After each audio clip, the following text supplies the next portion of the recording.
Are you right wing or left wing? Um, my favorite wings are, um, honestly, I really like buffalo wings. Hi, and welcome back to Through the Muck and the Mire. I'm your host, David Hallfield, as you should know by now. I wanted to talk kind of briefly about why I'm voting third party, specifically Libertarian. But this, what I'm going to say, I feel like it applies to other third parties as well. Because in general, I just don't believe in being tied to the two-party system.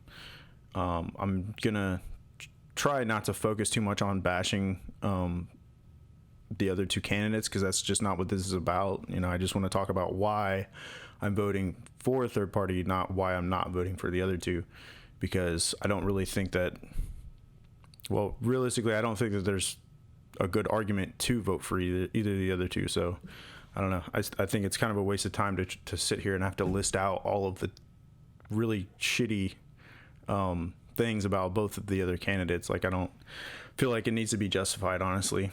But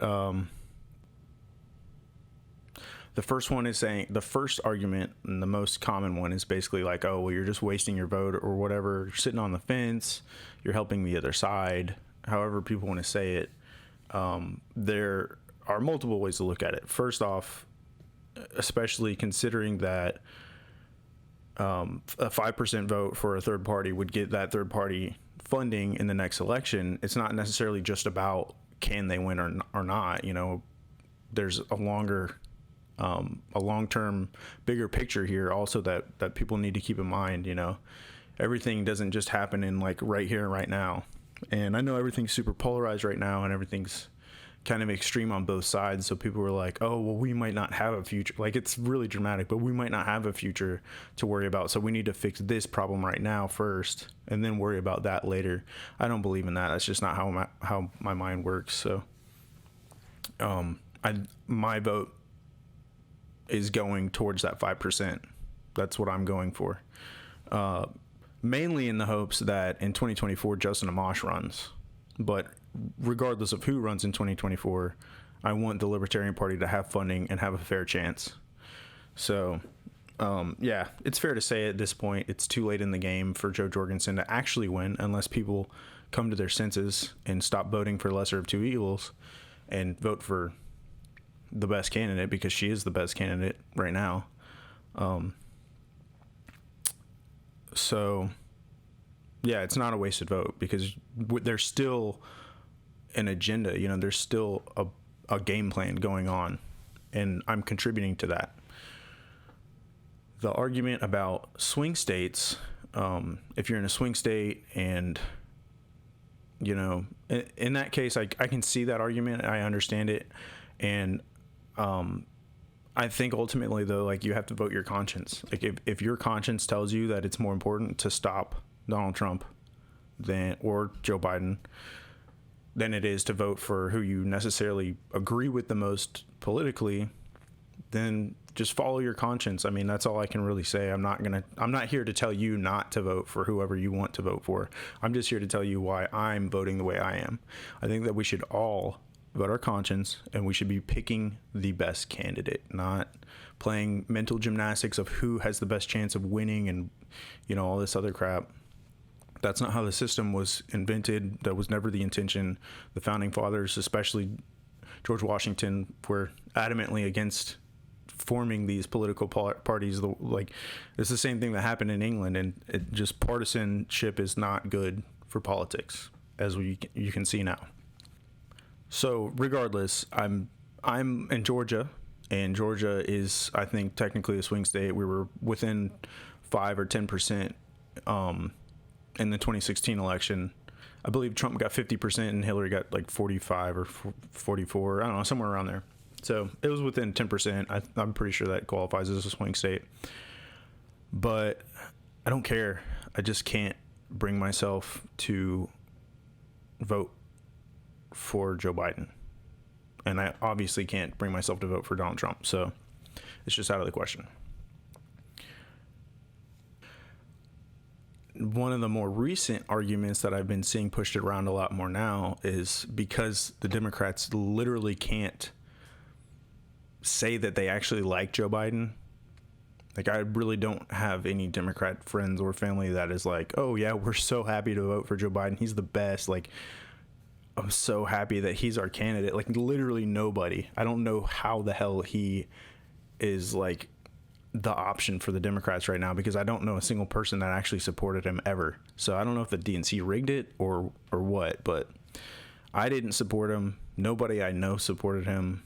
I guess that's technically anecdotal, but seriously, like, not even online. Like, I don't see people saying, oh, like, Joe Biden's this great guy, great candidate, he's so qualified, you know, none of that stuff. They're just saying, like, he's not Donald Trump, and what about the Supreme Court, and what about the cabinet? Like, those are the excuses. Like, if you can't even come up with an argument for why I should vote for him based on his merits alone, like, do you hear yourself? Like, do you understand? So, but anyways, about the Supreme Court, I don't think the judges aren't really like super polarized in general. Like, most of the judges that make it that high are, you know, they try to be unbiased. Obviously, they'll lean like more liberal, more conservative for the most part. Like, they're pretty reasonable people. And they're not super far to the left or to the right for the most part. And like, even Ruth Bader Ginsburg is like the liberal, like, queen. Like, people like worship that lady, that justice.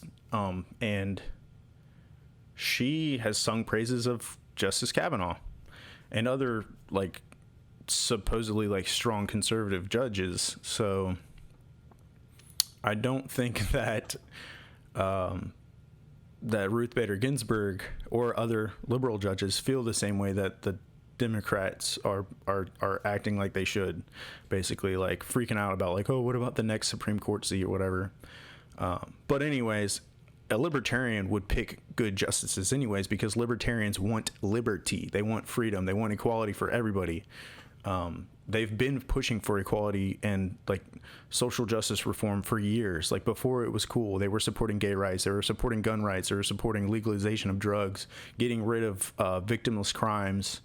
I mean, any judge that a libertarian would pick would be a good judge, I believe. You know, obviously they're not perfect, so, but in the cabinet, I feel the same way about the cabinet. Like, it's not like they're gonna pick some wacko libertarian people to surround them. Like, libertarians have views that mesh with both sides, so they're gonna have a diverse group of people, and that's what they're gonna be surrounded by. They're gonna be surrounded by people that can actually rationally come up with policies that compromise through like bipartisanship would be a great thing. Working together with Democrats and Republicans would be a great thing, because right now we have just a split. Republicans vote everything Republican, Democrats vote everything Democrat. There's not really any meshing at this point, and I believe that that's what we need to get to do better. And I feel like that could come one of two ways through libertarian. One, the libertarian actually acts as like the adhesive that brings the two sides together over, you know, mutual desires, you know, like social justice reform or criminal justice reform, social issues, stuff like that. Like, I think that that somebody in the center can bring more people together, you know. But the other side of that is, you know, what if the two parties are pissed off that they have, you know, lost some bit of power or whatever by allowing a third party to get in there? Then what happens then? In my mind, I'm thinking like maybe the Democrats and the Republicans start, you know, it's like the enemy of my enemy is my friend kind of thing. And the Democrats and the Republicans are like, oh, well, you know, we need to show them that we don't need a third party because we can take care of things on our own and we were better without them. So then Democrats and Republicans work together anyways, just to try to show off, you know, get rid of the libertarian, we got this handled kind of thing. So I don't know. That's just, you know, where my mind goes. But regardless, at the end of the day, the two-party system is bullshit. voting lesser of two evils is bullshit. And like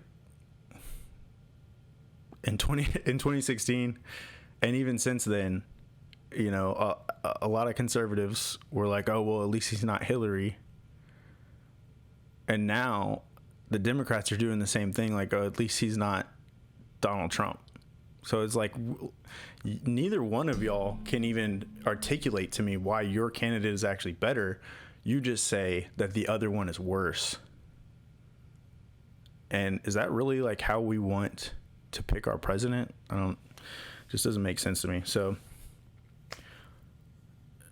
I'm playing the long game. I'm trying to build, you know, or do my part in building what is going to be necessary for a third party to have a fair election run in the future. You know, they're obviously not going to get it this year, but especially if you're not in a, like, if you live in a non-swing state and you know for a fact that you were going to vote for Donald Trump, for example, but that you're in a blue state and you actually don't really care for either one of them, and you think that Joe Jorgensen actually is a good candidate, like, I'm not telling you to vote for her blindly, but if you do actually agree with her and you voting Republican or Democrat wasn't going to make a difference anyways, like, you're basically wasting your time with your vote, then give your vote to her to help get to the 5%, you know? And I'm just saying that, like, especially if you're not in a swing state. If you're in a swing state, I understand, like, you got to do what your brain tells you is right, you know, what your conscience tells you is right. So that is what it is. But I feel like it shouldn't be that difficult in a non-swing state to throw your vote to a third party candidate if you actually agree with that third party candidate, because your vote was going to go to waste anyways if it's already a blue state or a red state, you know. But yeah, that's pretty much all I got to say about that. I'm trying to keep it short. If you guys want me to do a video talking specifically about the faults of each of the other two candidates, I can do that. But for this one, I just wanted to not focus on them, but more so focus on why I think it's important to still support third parties, and why I don't think it's a wasted vote. So thank you and cheers. Check out my sweet new shirt. Ask me about social distancing. Sasquatch. Yeah. Tight. Cheers.